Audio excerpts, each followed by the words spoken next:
बिस्मिल्लाहिर्रहमानिर्रहीम अस्सलामु अलैकुम वरहमतुल्लाहि वबरकातुहू।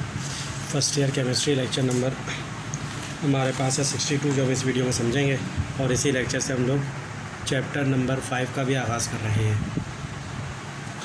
चैप्टर नंबर 5 का नाम है एनर्जेटिक्स ऑफ केमिकल रिएक्शन। ये भी बहुत इंपॉर्टेंट चैप्टर है। That branch of thermodynamics which deal with the changes of energy for the chemical reaction. Thermodynamics की वो ब्रांच जिसके अंदर हम लोग एनर्जी चेंजेस के बारे में पढ़ें केमिकल रिएक्शन के दौरान, उसे एनर्जेटिक्स ऑफ केमिकल रिएक्शन कहा जाता है। केमिकल रिएक्शन दो तरह के होते हैं, एक एंडोथर्मिक और एक एक्सोथर्मिक। ये हमने चैप्टर 10 मैट्रिक में भी पढ़ा था। एंडोथर्मिक, एंडो का मतलब होता है इन और थर्म का मतलब होता है हीट। तो those chemical reaction which heat is absorbed, वो केमिकल रिएक्शन में हीट जब जो उसे एंडोथर्मिक कहा जाता है। जैसे A+B और हीट भी देनी पड़ रही है तो इसका मतलब है तो एंडोथर्मिक हो गया ना, इसके अंदर डेल्टा H+ होता है। उसके बाद एक्सोथर्मिक वो केमिकल रिएक्शन जिसमें हीट लिबरेट हो, बाहर निकले। एक्सो का मतलब आउट, थर्म का मतलब हीट, बाहर निकले या इवॉल्व्ड हो, उसे एक्सोथर्मिक कहा जाता है। यानी A+B C+D और हीट भी निकले, इसके अंदर डेल्टा H नेगेटिव होती है। अब उसके बाद बेसिक थर्मोडायनामिकल टर्म्स क्या होती हैं। सिस्टम हमारे पास है the bounded portion of the universe which is under scientific consideration. Universe का वो हिस्सा जिस साइंटिफिक कंसिडरेशन के अंदर हो उसे कहा जाता है सिस्टम। सिस्टम माइक्रो भी हो सकता है, मैक्रो भी हो सकता है, छोटू सिस्टम भी हो सकता है और बड़ा भी हो सकता है।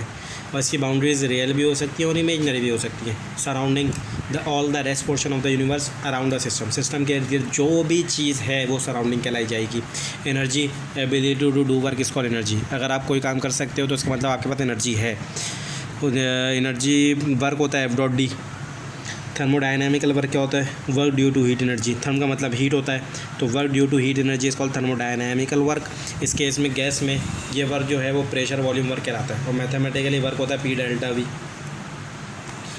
प्रूव करते हैं। Suppose some quantity of gas is present in a container at constant pressure.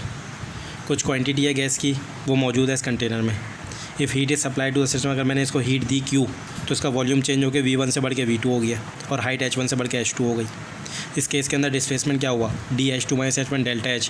Force होता है, प्रेशर होता है, फोर्स पर एरिया, फोर्स हो गया प्रेशर इंटू एरिया, और हमारे पास वर्क होता है F.D।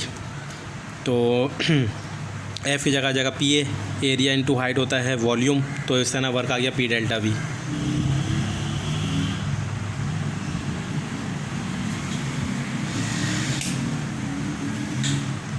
अब इसके बाद माइक्रोस्कोपिक प्रॉपर्टीज़ क्या होती हैं। Those properties of a system which are easily measurable.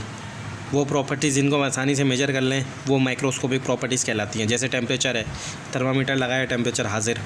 Volume है, मास है, नंबर ऑफ मोल्स हैं। ये प्रॉपर्टीज़ दो हिस्सों में डिवाइड, दो क्लासेस हैं इन प्रॉपर्टीज़ की भी।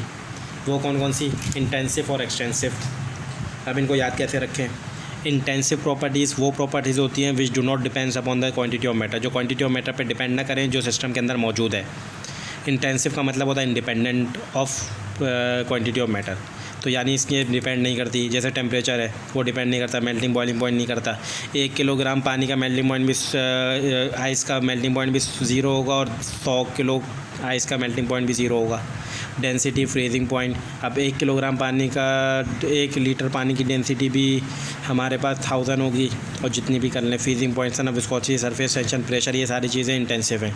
और extensive properties but do not हटाना है। Those properties of system which depends upon the quantity of matter present in the system, उसे एक्सटेंसिव प्रॉपर्टीज़ कहा जाता है। जैसे हीट हो गया, मास हो गया, वेट हो गया, वॉल्यूम हो गया, मोमेंटम हो गया, फोर्स हो गया, नंबर ऑफ मोल्स हो गए।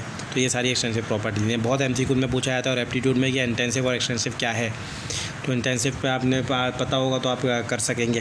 फर्स्ट लॉ ऑफ थर्मोडायनामिक्स क्या होता है, इस लॉ को मॉडिफाइड फॉर्म कहते हैं, law of conservation of energy का भी, जो कहता है energy can neither be created nor be destroyed. ना हम एनर्जी पैदा कर सकते हैं ना ख़त्म कर सकते हैं, बट एक फॉर्म से दूसरी फॉर्म में कन्वर्ट कर सकते हैं। Helmholtz modify this statement by introducing concept of work as a function of energy. Helmholtz एक साइंसदान था, उसने इस स्टेटमेंट को मॉडिफाई किया, वर्क लेकर आया इसके अंदर एनर्जी के फंक्शन के तौर पर। उसने बोला कि the sum of all the energy change by the system and surrounding is always constant. अगर मैं एनर्जी चेंजेस का सम करूं जो सिस्टम और सराउंडिंग में है तो हमेशा कांस्टेंट रहेगा। मिसाल के तौर पर सिस्टम के पास 100 जूल एनर्जी थी, सराउंडिंग के पास 50 जूल एनर्जी थी। तो अगर सिस्टम से 50 जूल एनर्जी सराउंडिंग के पास चली गई तो अब सराउंडिंग में 100 हो गई और सिस्टम में 50 हो गई। तो सम करूँगा एनर्जीज़ का तो क्या रहेगा, सिस्टम और सराउंडिंग का तो हमेशा कांस्टेंट 150 ही रहेगा। बहरहाल अब यहाँ पे एग्जांपल है, यहाँ पे कि क्यू एनर्जी थी 550 जूल, हीट मैंने दी 100, तो अब 30 ने वर्क किया 120 हो गई, तो 120 और 30 150 ही हुए। तो यही कहने का मतलब है कि एनर्जी जो है वो क्या रहती है, कंजर्व रहती है। पहले 100 थी, 70 + 30 ये हो गई 100। तो क्यू का फॉर्मूला होता है E + W, internal energy change होती है और वर्क भी होता है, और क्यू हीट है। अब application of thermodynamics of first law को हम लोग अगली वीडियो में समझने की कोशिश करेंगे।